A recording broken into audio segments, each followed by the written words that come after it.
Welcome to a special edition of Money You Should Ask. We're here live at FinCon, Austin, Texas. I'm so excited because today's guest is Joe Saul-Sehy. He is the co-host of Stacking Benjamins and also the recent winner of the FinCon Plutus Awards Lifetime Achievement.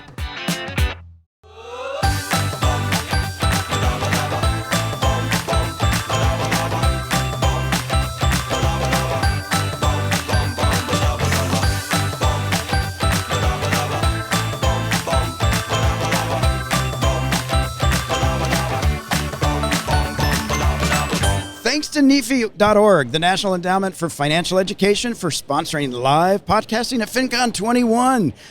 Joe, you, and I wasn't even going to say your name because I was going to say our next guest is the Pluto Lifetime Achievement Award winner. Ooh, who is that? And that would be Joe. Really? Yeah, Joe from Stacking Benjamins.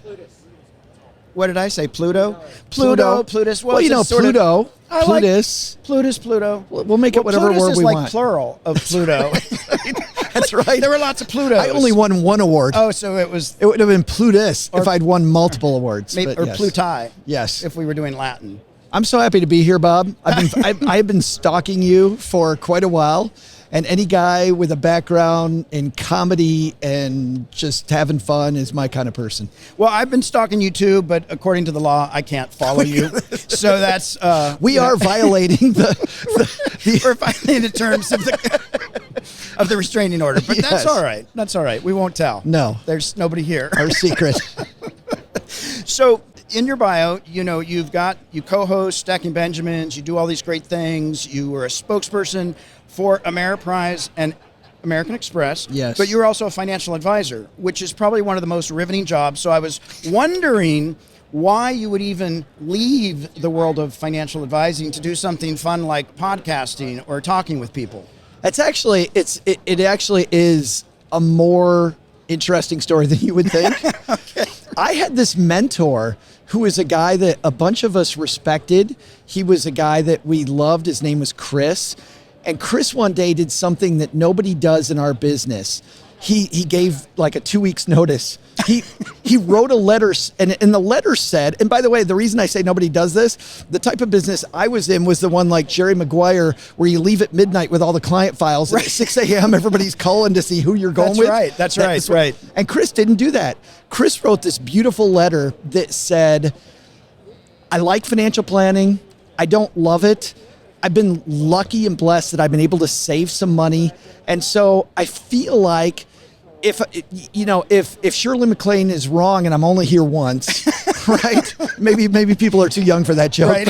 I appreciate it. But if we don't get reincarnated, we only live one time, then I can't waste my life not knowing what I really, really want to do. Right. And I'm working so hard at this thing that is maybe 90%. That I don't have time to do it. And he said the phrase, I have other mountains to climb. Wow. And that was really powerful, not just for me, but for a bunch of us. And I look at the trajectory of a bunch of us that he kind of mentored, and we've all gone on these different paths towards stuff that really inspired us. So it's actually funny because when he said I have other mountains to climb, he wasn't kidding. Yeah. He actually went and climbed Mount Everest twice. He's climbed most of the tall peaks in the world. He now owns an adventure travel company in Colorado, and he loves it. Wow. So, but he's 2 years younger than me. Wow. I was turning 40 at the time. And I thought to myself, reading Chris's letter, and then I called him. I'm like, really? And we had this great chat. And I'm like, you know what? That's totally me. I like it. I don't love it. There's pieces I love, the media piece, the teaching piece I loved. And I said, you know what? I've also done a good job saving. I was a disaster with money at first, but I'd gotten it together and I had a nice nest egg and I could sell my business because it was a franchise. Oh, cool. So I knew I was going to get a bucket of money for that too. And I said, you know, I really want to be a high school teacher and a track coach. It's where my wife and I met each other. She was a girls' middle school track coach. I was a boys'. Was she running from you? She was, yeah. Oh, it was. It's funny you're joking about. We hated each other. We totally hated each other. She could not stand me. And then we got married. But anyway, to punish you. I know, that's right. She's awesome. She is definitely my best friend and clearly my better half. She and I had so much fun doing that that I started. So I sold my business and I started taking classes to become a high school teacher. Cool. And I learned from my clients that have been teachers, and God bless teachers. Oh yeah. You know, for sure. My teacher clients told me, in fairness to them, they said, you would be a great teacher, but you're going to hate it because you're going to fight administration all the time because you're not allowed to teach. Right. You have to check all these boxes and you can't teach anything.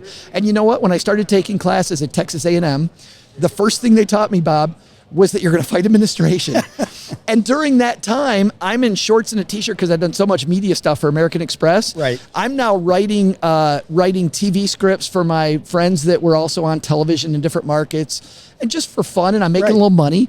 And then I started writing client newsletters for some of my friends, and I did some math. And I realized I'm in shorts and a t-shirt. My kids are in high school and I get to see them now and be there when they get home and take a bigger part in their lives before they go away. And I also did the math and I'm like, I'm making as much money as a first year teacher's making and I'm having a blast. And so that turned into a blog. The blog turned into the podcast, and then the podcast after a couple of years took off, and now I'm here with you. And I'm at the pinnacle of my career, sitting here with Bob. Well, we already talked about the fact that you got the Lifetime Award. Everything's starting to go downhill. That's so right. I'm catching you at the peak. That's right. I feel really good. This is my sign-off. It doesn't get better than this. Ooh, Just admit it. I'm going to wait for that stock to hit the, There it is. There Sell. it went. There, Sell stock in Joe today. Absolutely. Well, so this guy, Chris, though, I want to go back to that. Yeah. The main takeaway I heard from that was I only made it to base camp, Mount Everest, and he made it to the top twice. So I'm disappointed in myself. But no, But I've got no desire. Oh, no? No, I mean, going to base camp, what you did you really go to base camp? Yeah. See, I would love to do that. I'd love that hike. That'd be enough. great. It's enough. If I can see the mountain, that's good. I don't need to go up there. It's a far drop. Once you go a little, you have to cross the crevasse, and I wasn't going to cross the crevasse. Yes. So, yeah. But there's so many people out there that are not going for what they want. And one of the things you talk about in your new book is that it took you 15 years to write the book, right? That you said you were glad that you got it done, and I'm paraphrasing. Yes. But that it was a bigger bear in your head than it was actually doing it. And so there's a lot of people out there that want to not be at their 90%. They want to be at 100% of happy, and they want to be content. And one of the things I think that you're doing is trying to get people to like go for it. I feel like that's your message of like, be happy, and wealth is really a way to actually have the life we want, not about having millions of dollars. So can you speak to that a little bit for the people out there that are like, I don't know, I shouldn't write this, I shouldn't give my voice, I shouldn't go for what I want. Yeah. I'm afraid of everything. I come from a family of people that feel a lot of fear. Like I see it, and my dad has 16 brothers and sisters, a big Catholic family, and I see it in my aunts and uncles, and I knew it from the time that I was in high school. I remember thinking that I am afraid, Bob, of everything. And I remember I was deciding what college to go to, and I was a runner. I ran for the Citadel, the Military College of South Carolina, and I remember seeing Nike just before they had Just Do It. Right. Their phrase before that was feel the fear, but do it anyway. And I love that. Yeah, and it's not as sexy. I can see why they morphed it for their thing to just do it. It's simpler. But for me, feel the fear, but do it anyway, fits so much better for me. And that's been my mantra ever since. I feel so much fear. And I realize, like with the podcast as an example, the podcast does very well, and I feel great about it now. But you know what? There was a year between the time we thought we were going to do it and the time we actually did it, and it was all stupid excuses and stupid things. And you can't start climbing the mountain if you don't put, I love that little song, put one foot in front of the other, right? And soon you're walking out that door with bags of money, right? Yeah, exactly. So you gotta just begin the journey. And by the way, what are we afraid of? Yeah. We're afraid we're going to mess it up. So let's do this. Let's take that away. You will mess it up. Right. You totally will. So get it out of the way. Get it out of the way as fast as you can. Make the mistake early, make it often, and fall forward, and you're going to do great. Well, I can't disagree, because my life was life or death. everything I did was fear-based. If I do this, if I work on self-improvement, it'll kill me. Yeah. If I speak up, it will kill me. And so I lived a very fear-based life for a long time. And I also thought that if I mess up, it's like the end. Yeah. Right? Nobody told me, hey, step up, step out, go for it. Maybe everybody won't like you. Maybe everybody won't agree with you. Everybody may not go, yay, Bob.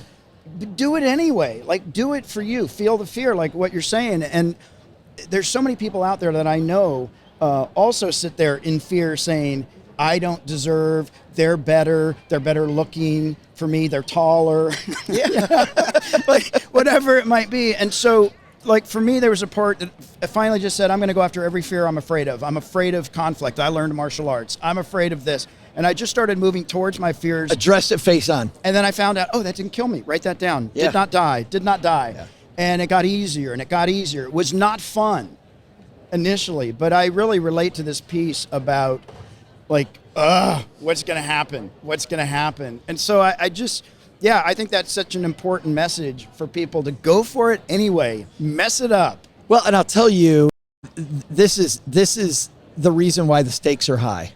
Like my book is like our podcast, has a lot of comedy, right? Yeah. I mean, it's what I like to laugh. But I'm very serious about it. And the reason is, Bob, there's a statistic I just read recently in a research piece. 65% of us admit to the fact that we have cried about money. Yeah. 65% of people have cried. And I was that guy, by the way. I was a money disaster. I remember thinking that I didn't know how I was going to survive the next day. Yeah. I mean, I'm sure I would have found a way to survive the next day, but I had no money. I had no resources. I was completely tapped out. I was screwed.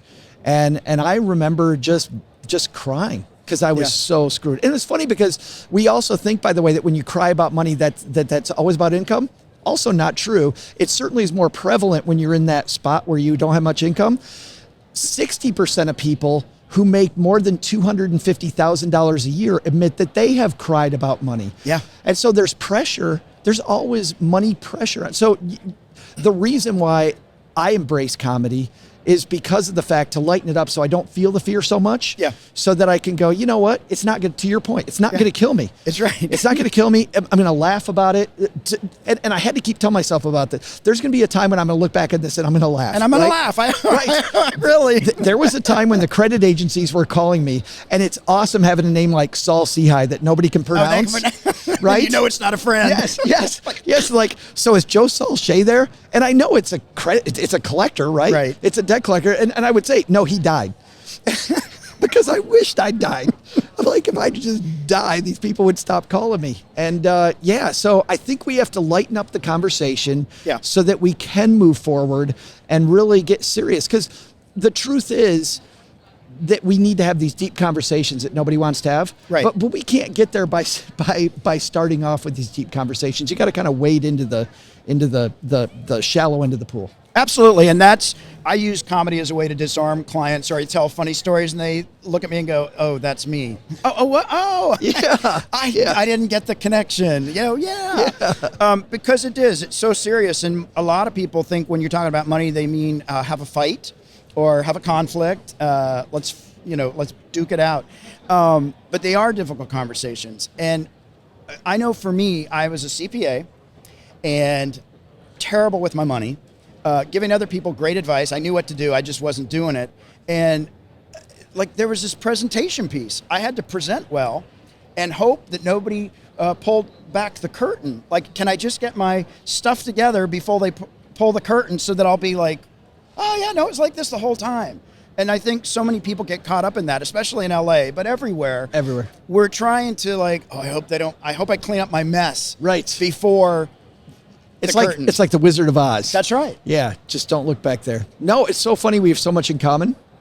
My lowest point of all with money, I was on my way home from advising other people about their money. I was a financial planner. I was a fairly new financial planner. I was in my second year. And I had this really beat up minivan because it was all I could afford. I had a young family and a spouse who was still in school. And so I'm supposedly supporting the family. Right. I have no credit, I have no money, I have no resources. So when I cried about money, It was when I ran out of gas Yeah. on my way home, and I'm digging through the seats For change. looking for change so that I can. By the way, I walked almost 3/4 of a mile to a gas station. The dude didn't want to give me the little plastic gas can because he didn't think I'd bring it back. Because I only had 75 cents in there, like these just, this money's been under the seat, right? Right. So it's this nasty 75 cents I'm handing him, or 78 cents, and just so I could get enough money to get home. But even when I got home, I didn't know how I was getting back to work the next day. Right. And I'm advising other people about what to do with their money. And I was crying because I'm a sham. I have no resources. I'm not taking any of my own advice. Right. Yeah. Well, when I was studying for the CPA exam, I went and took this course in Alabama for a couple of months, and I had spent all my money, and I took the course. A friend let me stay with them, and so I wanted to take him out to dinner, and my credit card got declined. So then he's like, let me pay. No. I pulled out another card, got declined. Declined again. Third card, declined. So I said, look, I'll let you pay, but I'm going to write you a check. Bounce the check. And I'm supposed to know better, right? Yeah. And nobody can know. And I think, once I could let go of that, it took a while because there's so much shame, and we've got to present. And I imagine that there's a lot of young families out there, and there is still a little bit of that tradition that the male is supposed to handle it, even though that's not always the case. But that pressure. Yes. You got to feed these other mouths. Everybody thinks you're the man. Yes. Everybody thinks you got it together. And there's so much impact that happens besides just the feeling of worthlessness, but that feeling of how am I going to feed them? Tempers may raise. Yes. There's so much emotional impact and fallout. This is why, for me, Bob, that surround sound is so important, like who you surround yourself with. So one of the first things I did, I don't know about you, but one of the first things I did to get out of my hole was I realized I needed to change the people I was around. Yeah. And it's funny because there's people here at this conference that I know are like, don't hire a financial advisor. You can do all this stuff yourself. I'm from Detroit. I'm a smart guy. I could build a car. Right. I could totally build a car. It would take me 10 years. It'll run like crap. You know what? I'm going to buy one. Right. Because there's smart people that used to be clients of mine who are geniuses at this, and I can't be a genius at everything. Right. So why would I not? And don't get me wrong, it doesn't have to be like my definition of financial advisor isn't it is much broader, I think, than other people's are. I want to surround myself people that are good at things that I'm not good at. I want to have coaches. I want people that are going to teach me. I want to be the dumbest person in the room. Yeah, absolutely. And when somebody tells me, they're like, well, no, you shouldn't have a financial advisor. I'm like, why would you be egotistical enough to think that you're the smartest person at this? And by the way, you're always going to be emotional about it. I was so emotional about my life. Right. And to have these unemotional people around me that believed in me, but were more objective about how far I could go, right, was like the first step to me getting my crap together. Yeah, no, I agree. And there are lots of financial advisors that have zero emotion. Yeah. But there are plenty of those. But that can be a good thing. Like, you have to interview your advisors. You don't just go with the first one. That frustrates me. When you said that, that's what I'm looking at. People can't see Bob and I here, but I'm like jumping right in there because this is the thing when somebody's like, well, I had a bad time with a financial advisor, so I believe you shouldn't have one. Right. Wait a minute. Does that mean all advisors are bad? Right. Or does that mean your interviewing process sucks? Right. Because I think it's your interviewing process. Exactly. You need to figure out who fits you and surround yourself with those people. Absolutely, because if I'm trying to buy my second house or my first house and I'm talking to somebody that just got out of college and they're a trainee that doesn't even know about mortgage or any of or has much life experience, they're probably not they're gonna buy the annuity that I'm selling for Vanguard. Right. Well, anybody, and I've got a great friend who was here yesterday. His name's Roger Whitney. He's the retirement answer man. Roger's a guy you should know, by the way, that I'd love to introduce you to. Okay. But Roger has this thing. He's a great CFP, and he says, if you ever meet with anybody who doesn't start with your goals and process, if they start with product, you need to run. Right. Because it all starts with your goals and the fuel, that rocket fuel that gets you to your goals. Right. you can't talk about that until so whenever anybody tells me like, oh, I got this great thing, I'm like, there is no such thing as a great there is a such thing as a great thing, but it's going to be different for you and me. Because an annuity, and I'll give you, because I love that you brought up annuities. Yeah. Annuities don't suck.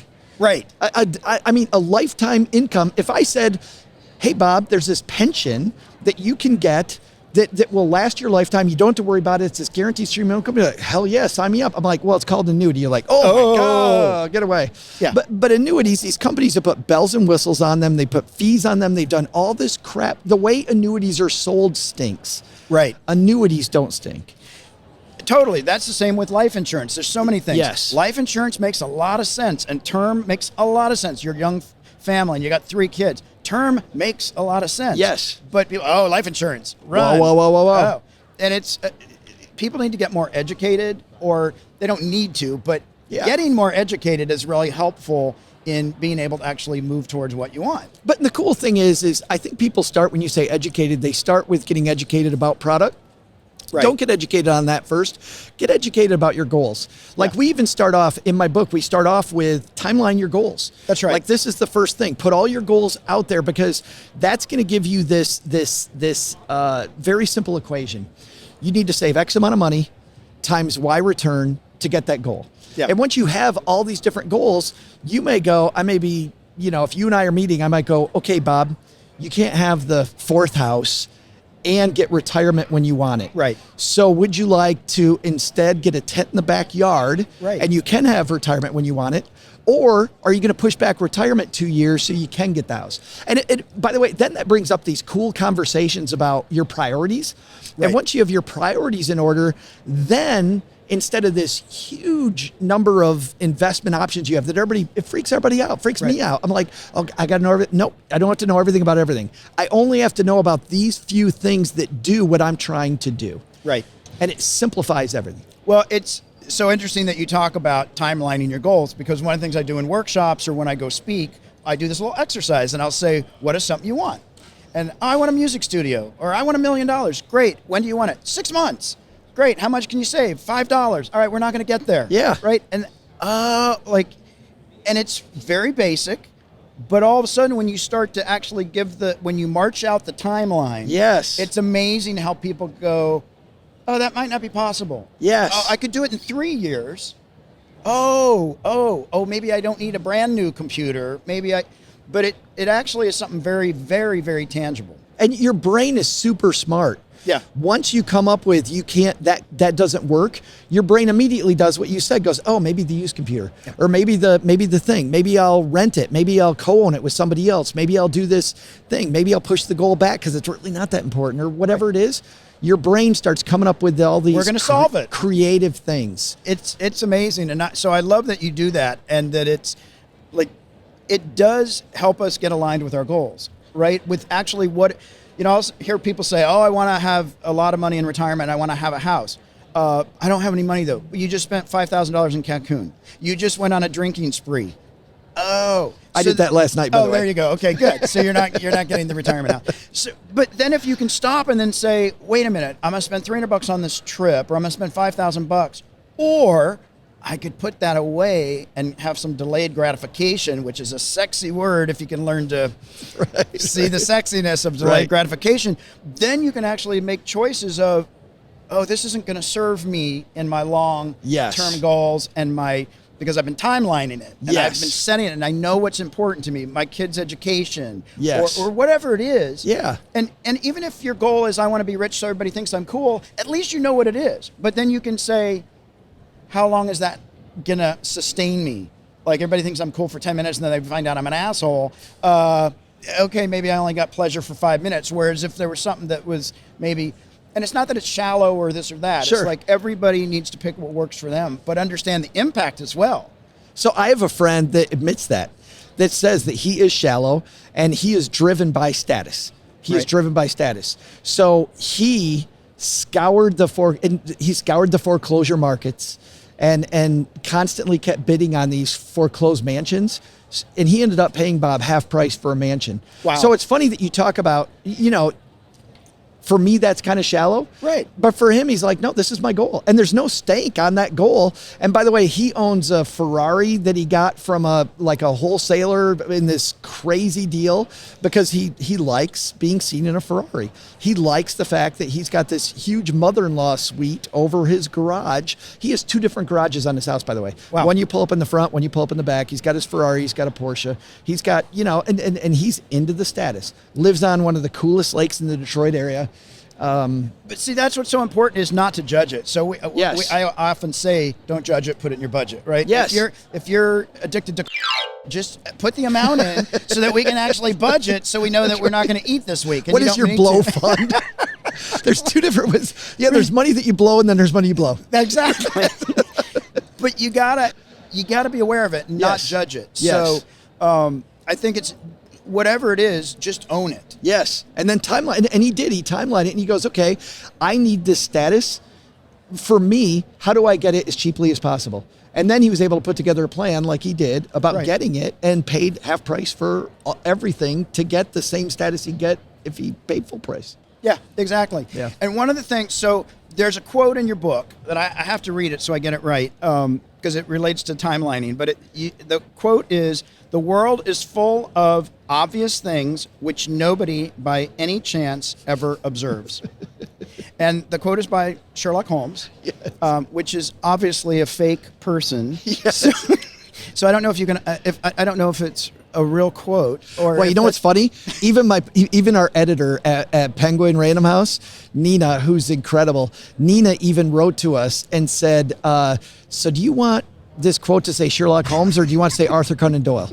Because it should be Arthur Conan Doyle who actually wrote that. And Emily and I, my co-author, we said, no, Sherlock Holmes says it. And Sherlock Holmes, I think, to me, resonates a little more. But no, it does. Absolutely. Yeah, but we thought about that exactly. No, I knew that you did, and I knew it was intentional. But it was fun for me, right? I'm like, I like the little nuances. Yes. Yeah. Because a lot of people are like, Sherlock Holmes said it. Right, that's right. That's right. No, my favorite meme, and you've seen this one before, is that best quote ever by Abraham Lincoln is, "Don't trust things you read on the internet." Right. He said it. Right, exactly. He did. Oh, man, that is so funny. So let me ask you this. Right now, with what you're doing, what are some of the things that you still struggle with? Like you said, when I see all these choices, I get worried about. But there may still be things that, sure, am I going to have enough for retirement? Whatever enough is. Yes. And how do you address those? How do you calm yourself down? How do you get grounded back to reality? So the one stress that I always have is that I can't be trusted. And this is what I learned, crying over barely being able to make it home on that 75 cents worth of gas. Is I can't be trusted to have money on me. Right. And I'm actually the opposite of what some of the big time gurus say. A lot of the big time gurus say, don't have plastic in your wallet, have bills, because for most people, bills spend slower. But you know what's funny for me, and I'm taking out my wallet right now, I'm exactly the opposite. I have, as you'll see, I've got 5 credit cards in here, and I have no money. Wow. Because he has no money. Because I can't be trusted with paper. If I have $10 in here, it's gone. It's gone. I find it but I feel guilty whenever I take out this card. Right. If I take out the credit card, I feel guilty every time. So I'm the opposite of most people. So I think my problem, which is a problem I've had since my 20s, but I admitted it that day. I'm like, you know what? The trick for me is to always hide money from myself. Right. And once I started doing that, that was the obvious thing that Sherlock Holmes, it's so obvious. But now that I hide money the second I started hiding money from myself, I cleaned up my credit card debt. I got my emergency fund. All of a sudden my investments started moving. And then what was cool was, in my head, it became a game. Right. And now instead of how do I get my ass out of trouble, it was how fast can I go? Right. And then that was fun. It was so fun. But that's always been, it's a daily struggle. And so it's funny that you picked that, because what I did was I created multiple bank accounts. Oh, yeah. Right? And then I had all of them not connected to my main bank account. Right? Perfect. And then $5 here, $20 here. Every week, This one took 20, this one took 50, and all of a sudden, I got $1,000. So I had to trick myself. And so for me, I tell people, figure out what you need to do to trick yourself. Yes. When I had my business, I found that I treated the money in that business much better than my own. So I wouldn't take it out of the business. So the business account was like, that looks sweet. But I'm like, no, that's the business, right? So we have to find those tricks. Yes. And know ourselves and like not judge it, be okay, and say, oh, this is how I need to not self-sabotage. The cool thing that I like for people that are just starting out that you and I didn't have, which is here at FinCon or just on your phone, there's all these cool little fintech companies that help you gamify it. Yeah. Like there's so many companies doing things. You and I were talking about one earlier. Can I say that? Yeah, there's a company called Cube. By the way, they sponsor my show because I asked them to sponsor, but they do what you say. You have separate envelopes in that account. You walk up with your debit card, and you actually get on your phone right when you're at Kroger or wherever, and you tap the grocery envelope. Your card won't work until you tap it, and if there's not enough money, it will deny the purchase. Love it. So you've got these separate, and we didn't have that. You know, we had envelopes. That's right. We had and I love the envelope method. Absolutely. It's because then you're forced to make a choice. So I love that. And even a program like Acorns, which you spend $2.50, 50 cents now, just rounded up, 50 cents went into investment, right? And totally a game. Totally gamification. And if you make it fun and you don't have to shame yourself, just figure out the ways that you can help yourself win at yourself, because I think so many of us take ourselves out. Absolutely. There's another company here. They're actually right across from us. They're not a sponsor of my show, so I should mention somebody who's not.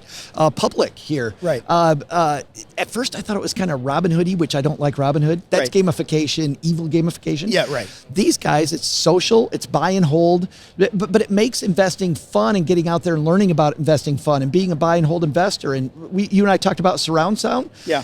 A lot of people listening might be like, I don't know anybody. Well, a place like Public gives you this whole community, so you actually have people around you. I don't know. I find fintech just really fascinating what some of these people are working on. There's so much. I would be so much richer if they had this stuff 15 years ago. Where were you, Public? I'm a little angry. Where are they? Public, if you want to sponsor Bob's show. Yeah, please.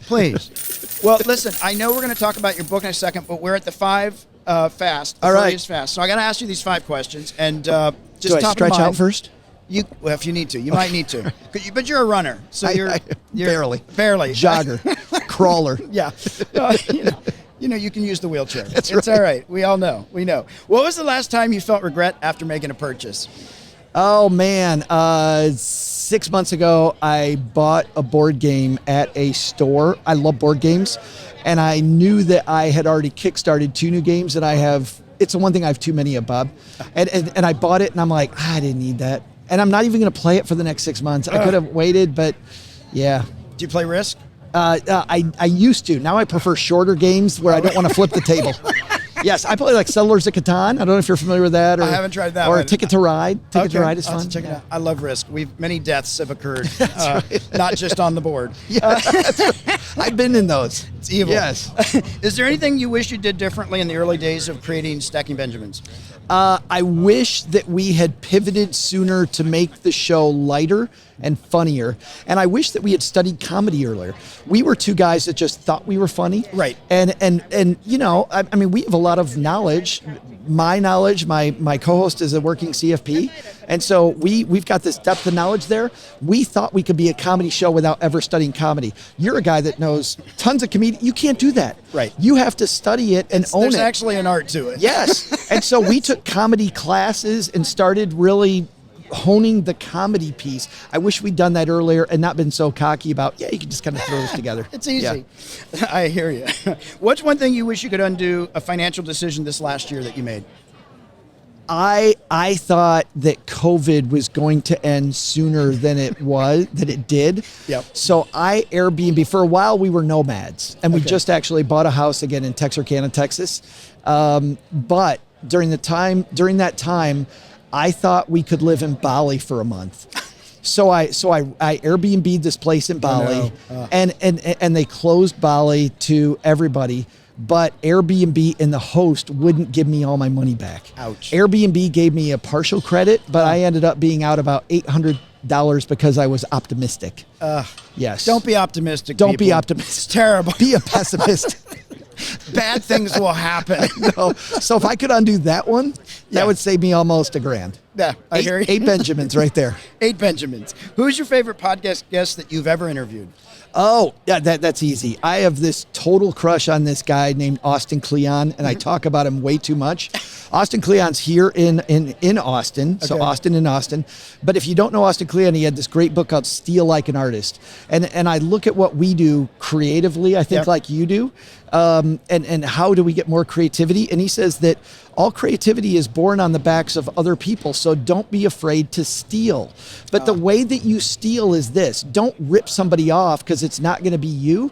Take these things that you like and meld them together and make it uniquely yours. Awesome. And so whenever I feel like I'm at my wit's end, my rope, I go find stuff that inspires me and I try to add it to what we do. Like I get inspired by old time radio. Right. I love the Jack Benny show, which a lot of people are looking up like Wikipedia. Who the hell's Jack Benny? Right? Yeah. Jack Benny was massive. That guy was huge. Oh, huge. And so I'll go listen to old Jack Benny episodes and all of a sudden Stacking Benjamins gets fresher, more fun. And I'm kind of recycling some of his stuff. And nobody knows. And nobody knows. 'Cause they haven't watched it in years. Yeah, they don't have, and I'm not doing the exact joke because that doesn't work, but I'm like, oh, that setup was funny. Let's do that. Right. We did a Fibber McGee and Molly, and nobody's going to get that one. Right. We did this whole Fibber McGee and Molly bit on our show, and I was so proud we did it. By the way, at the end of the show, you know what I did? Because I did rip that off. At the end, in our credits, we said, today's episode was a redo of a Fibber McGee and Molly episode that's cool. from the 1940s. Credit where credit was due. Absolutely. Yeah, so awesome. pay homage, pay credit. But I love Austin Kleon, and he's so inspiring, so that's somebody. Yeah. And I got to interview him twice. By the way, I initially said, come on my show, and he said no. And then I started tweeting about what a badass he was. And then he finally wrote me and goes, okay, I'll come on your show. And then we had fun, and then we became friends, and now he's been on my show a couple times, and great guy. That's awesome. What's the best thing about your job? I get to laugh. No, seriously. When you're a financial planner, I felt the stress all the time. And now I get to sit here and laugh. And if I'm laughing, that means that things are going well for us. Because if I'm not laughing as the creator, then nothing's going well for what we do. Absolutely. If we're not happy, if we're not having fun, what's the point? Yes. What's the point? And pivoting to a second career, Bob, where I get to laugh all day. And if I'm laughing, things are going well, that's great. I mean, I freaking love it. No, that's awesome. A piece of financial wisdom or a practical financial tip that you can give us. Yeah, we mentioned it earlier, but this is the big one. Automate it. And whatever it is, if you find some money, automate it. So if let's say that you change your phone plan and you save $40, everybody high fives themselves, and then they take the $40 and they lose it in their budget. Don't do that. Take the $40 and add it to your automatic savings. Right. Add it to your monthly mutual fund thing. Like capture that money that you save, automate it. Yeah, that's awesome. That's awesome. And where can people, your book is coming out. Yes. It's called Stacked. December 28th. December 28th. So we'll put all that up in social media when it comes out. I just found out a few things yesterday that I'm not sure that I'm supposed to talk about, but I'm going to, if you're all right with that. Tell us. I found out that I think we're going to be on Good Morning America. Awesome. I found out that Publishers Weekly is going to do a review of the book. Cool. I found out I'm going to be on Bob Wheeler's show. That is wow. That was like That's so cool. But I think it's Better Homes and Gardens, which is weird. Also wants to do it. So we're still 3 months out, and the traction that we're getting is already pretty good. So I'm super excited. But if I can pitch one thing, it's actually not just for my book. If you like financial literacy, and I know you have other authors on, you have other creators on, and you want more people to join that voyage, and that's what I'm passionate about, as many people as possible join that voyage. Always pre-order stuff that you'll like, and then share it with somebody. And the reason I say pre-order is because the way that these lists work, and I never knew this, the way these lists work are largely on pre-orders. So if Stacked or any other project gets a lot of pre-orders, you make the Amazon list, which is great, and the more people see it that might not have seen it, and then they'll pick it up, and then hopefully they get their act together. Maybe we make the Wall Street Journal list, which is even better. Or God forbid we make that big boy, the New York Times list, right? It's happening. But the way that all works is pre-order. So now I went from never pre-ordering anything if you hear any guest on Bob's show, and I'm not talking to Bob, I'm talking to you listening, pre-order their stuff. And help your friends and give it away after you're done with it. Donate it to a library. Give it to somebody you think should read it. But give them some love. Yeah, but pre-orders everywhere, or just go to stackingbenjamins.com/stacked.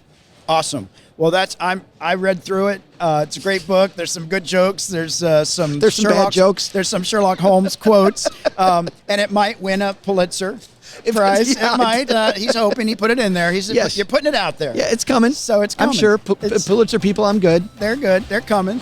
But Joe, listen, this has been so much fun. They're going to kick us out of the FinCon conference. So damn it, Michael's looking at us. But so much fun. I love that you got the book done 15 years later, but it's out. I had to get a co-author. That's how it happened. Yeah, Emily's like, hurry this crap up. Like, Let's come go. on, I've got a life to live.